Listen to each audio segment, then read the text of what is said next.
Welcome to the Knight from Bracco training video. In this section we'll be focusing on your meetings and events pages. I'm going to start by showing you your meetings and events pages, what it looks like, your home page. So you have a banner section, and then you have the individual rooms, and then if I click into one of those you'll see that it will pop up with the room title, the room name, and then the area length, width and height for the room, that's in meters, and then the different configurations that are available and the amount of the size for that room. Underneath that you have the facilities that are available in that room, and if you keep scrolling you get the option to click on a different room and you can close it up.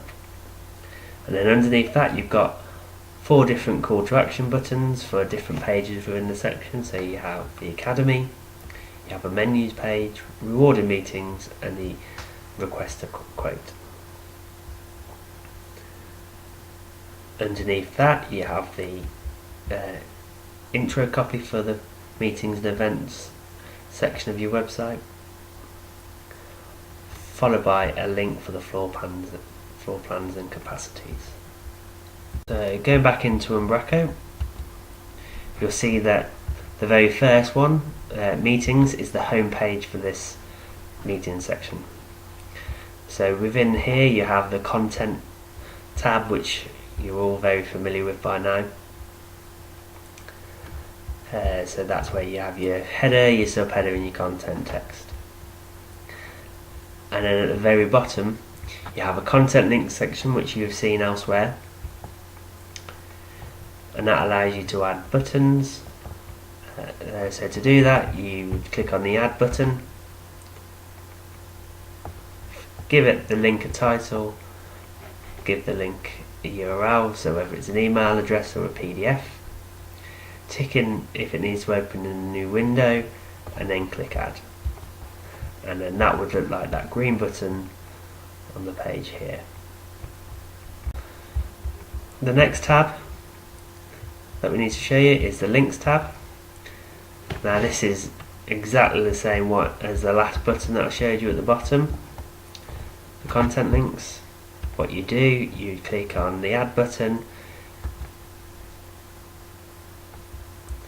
give the link a title, give the link a URL, and then click add. And then on the website it's these 4 buttons in the middle. So you can have more than 4 if you want to. You could just have 1, or you could have more than 4. And now I'm going to show you how to edit one of the meeting rooms themselves.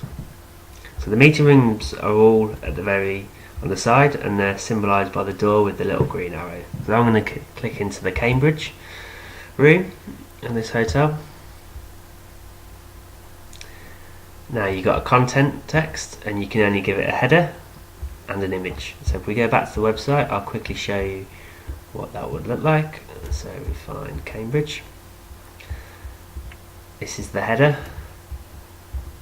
and in the image it appears in this box here. The next tab is the banners, which you've covered in the past. The one after that is navigation. You need to leave this blank. Even if you enter details, it won't appear in the drop down menu. Next we've got facilities. So if we quickly go back to the page and scroll down, these are the room facilities, so they appear in these greeny grey boxes at the bottom. So to add these, very much like the facilities on the other pages, you would click the add button, and then you would give it the title text. So if it was a DVD player, for example, you'd write DVD player. You've got the ability to choose a background image, but even if you choose one won't be pulled through, so please leave this blank. So once you're finished, you'd click add, and there it's at the bottom. And of course you've got the drag and drop facility that you've got in all the facilities sections. So I'm going to click the X and that will delete it. And like throughout the rest of the site, the pencil icon means edit, so you can edit what's there. Next we've got media, which is exactly the same, and then we've got links, which allow you to add links to the meeting room. This hasn't got any, but it works in the exact same way as all the other links. So what you would do, you give it the link title, copy in the link URL, and then you decide if it needs to open in a new window. Once you're happy, you click add. Lastly, we've got the room information, which is the area, length, width and height.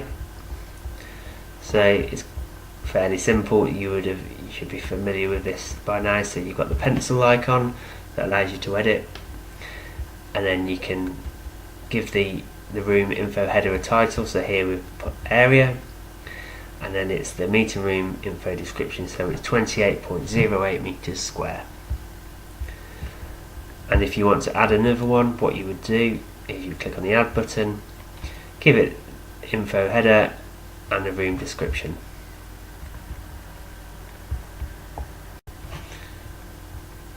The next one we've got is the request a quote. Now a lot of this is predetermined already, so it's not editable, but you have a content tab,